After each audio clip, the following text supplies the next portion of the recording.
Welcome back.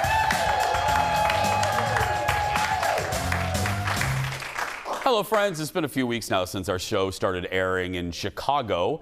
Hello, Chicagoland. And we're loving hearing from all of you new viewers. Go to our Facebook page. Let us know that you're new to us. We would love to hear from you. So in preparation for going to Chicago, we decided to do a road trip. We've been showing you, we have 15 stories to show you that we shot that weekend. And here is one of them. Wrigley Field is obviously a landmark, an institution in Chicago. So the Jason Show team decided, hello, we're going to go to a Cubs game. And a couple members of the staff, including photographer Eric and executive producer Jeff, had never been to Wrigley Field. And you should know, if you're new to us, Jeff and I have been friends for more than 20 years. And every minute of every day, we just make fun of each other. And that didn't stop once we entered the hallowed gates of Wrigley Field. Look. Going. Yeah.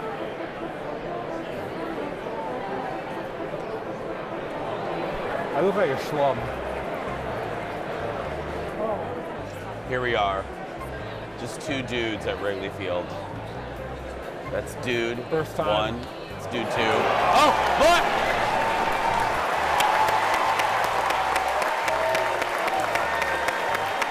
You got a signal. Jeff has never been to Wrigley before. But I used to watch on WGN every day after grade school. What do you think? It's beautiful. Does it look different than it does on TV? Yeah, it does. Like the ivy is not as green, and it's a little more old-fashioned, Well, girl, it's spring. but it's cool. I love that you're judging the greenery of the ivory. I'm used to watching in summer. Oh. Okay, forget the game. Pay attention to us. Now, when you say the ivy isn't that green, it's not summer yet. It'll get greener. They make enough money. They can make green ivy. Spray painted or But what do you think of the ballpark? Oh, it's beautiful. I like how it's like old-fashioned in a good way. Target Field was built in 2010, so he's used to that. Fun fact. I've been to the Cubs spring training in Phoenix, in Scottsdale. Is They that have a brand new ballpark down Is there. that a fun fact? I guess it is. Very fun. Yeah. Have you had a Chicago dog yet? No, it's on the way. I know. I ordered it in the app. They have, even though this is a classic ball field, they have mobile ordering. The stuff will come right to Jeff. He ordered a hot dog on his very archaic iPhone, and it will come right to him. Did I order one of those baseball bat beers? I think you need a break from the beer and cocktails. Okay. Okay. Did you get a hot dog, Eric? Okay. That pitch clock is quick though. Look at that. Yeah.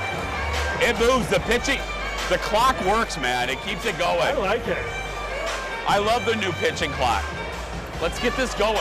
We got stuff to do. Should we do a new segment called Jason on Sports? Yeah.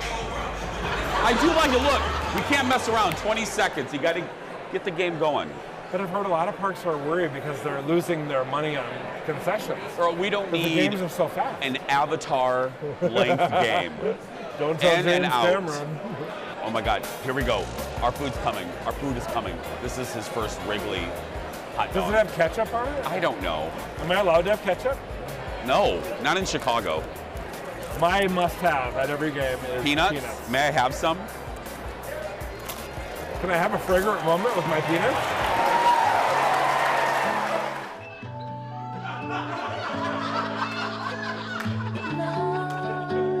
I'll take it all, Lisa. Okay, settle down. The condiments are coming. You know I'm all about the condiments. I know. Give the guy a moment. Look, ketchup. Yeah, I know. It's amazing. They have ketchup Will at a I ballpark. be kicked out of Chicago for putting ketchup? Just put the ketchup on quietly. Don't tell anybody. And eat it quickly. Wait, is he putting ketchup on his hot dog? I know, Eric, don't say anything. You're eating it like a mouse. Eat it like a man.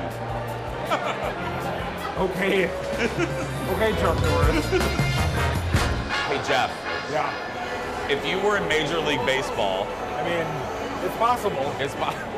At your age, what would your walk-up song be? Probably something by ABBA. The winner takes it all. Do you think anyone in the ballpark would be like, oh, he must be serious, it's ABBA. The winner takes it all. Mamma Mia. Mine would be Let's Hear It for the Boy by Denise Williams, or anything by Laura Branigan. Jason, she's dead now. Is she dead? She died 2 years ago. Whatever. People can have dead singers. Coming to the Field, Jason Matheson. Gloria. I think I got your number. Martha, is he a homosexual? Everybody in the stands. Is he a gay baseball player? He's the Greg Louganis of the Cubs. If you know who Greg Louganis is, you're our age.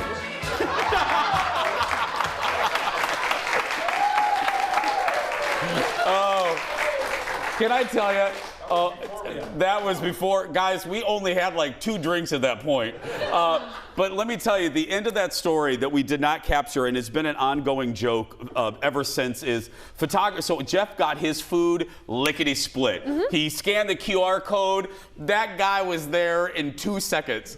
Photographer Eric and I, we scanned our thing, ordered our food. We are still waiting for those hot dogs. They never came. So the rest of the trip, every time we'd be doing something, photographer Eric would go like this. Hey guys, could we swing by Wrigley and get my hot dog? Yeah. I'm hungry. I'm very hungry.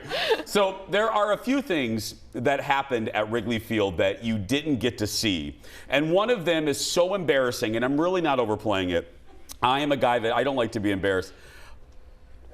You'll hear that story and the reaction on film when we come back. Back in a moment.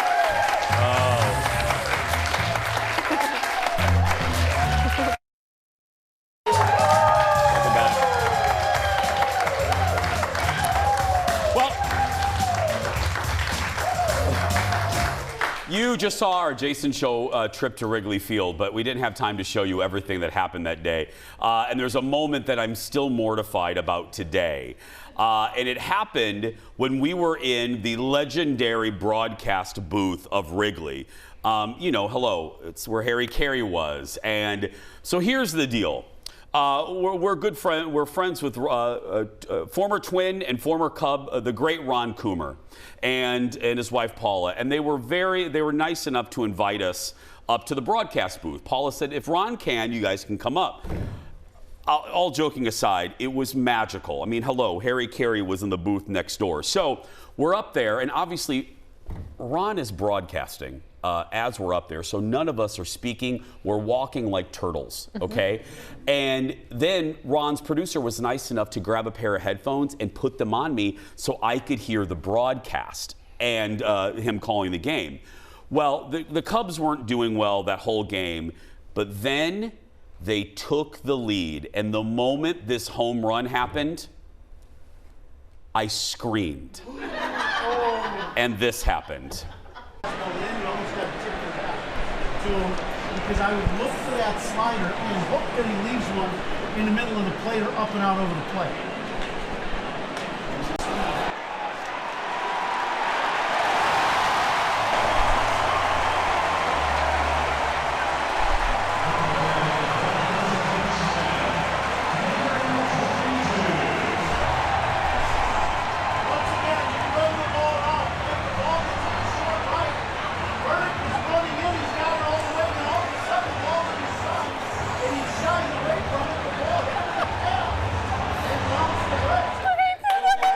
Mortified. You look at the wall. I gotta tell you, it's one of my, it's like kryptonite.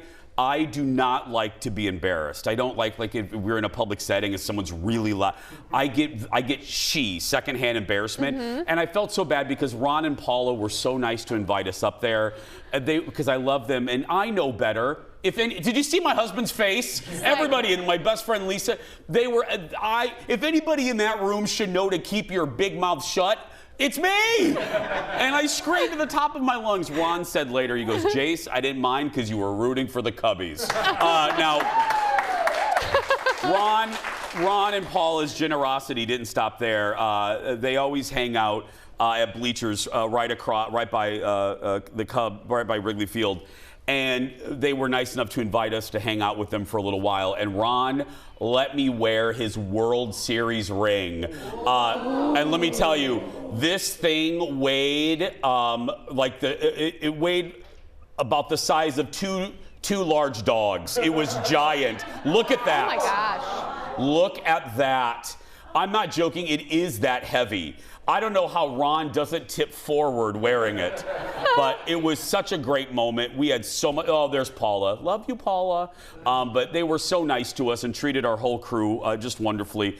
If you ever get a chance, if you're watching us from Seattle or Wisconsin or Minnesota, there's nothing like a Cubs home game in the great Wrigleyville. So thanks to everyone that we met that day. We're going to take a break.